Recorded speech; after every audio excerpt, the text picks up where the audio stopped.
eres tú el que da ese cariño, ese afecto a la gente cercana, porque puedes, porque a partir del momento en que tú ya te conoces, en el momento en que tú ya ves las cualidades que tienes, ves que ya eres capaz, al ver las cualidades que tienes objetivamente, empiezas a quererte. Y cuando ya te quieres, es decir, cuando ya el amor por ti es suficiente, ves que tus cualidades son las que son, eres capaz de ofrecer lo que eres. Y das el cariño que tú crees que debes dar.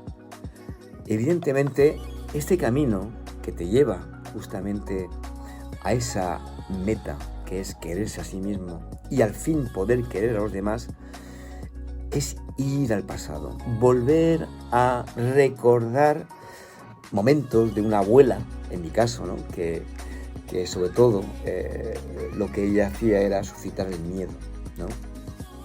No hagas esto, o se lo digo a tu padre, cuidado, no hagas lo otro, te vas a manchar, cómete todo lo que hay en la mesa, por favor. Los niños de África, mira cómo están, y tú vas y dejas la comida en el plato, por ejemplo.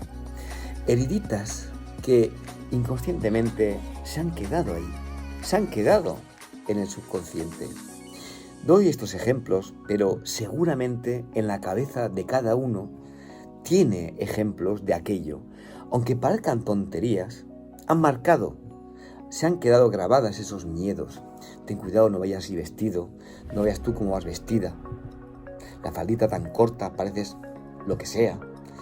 Ten cuidado, no te arrimes a tal persona, no hagas esto, no hagas lo otro. Ten cuidado cuando vayas a tal sitio. De pequeño, cuántos miedos que nuestros propios padres tenían, y en lugar de explicar ese miedo, transmitían el miedo a los niños. Ese miedo que evidentemente sigue ahí, porque el hecho de que la gente sea tímida, el hecho de que la gente no hable con soltura, la gente no habla con soltura porque está plagada de miedos. ¿Qué dirán? ¿Y qué te parece si... Y oye, ¿qué tal si hacemos dudas? Unas dudas que son continuas. Se repiten las dudas y dudas de ti. Son dudas internas, producidas justamente por la falta de autoestima, producida por los miedos que hemos tenido, producida por los papás miedosos, o la abuela miedosa, o el hermano miedoso, a saber, a llegar a recobrar el sentido, el ser, al quitar todos esos miedos que existen, que son reales.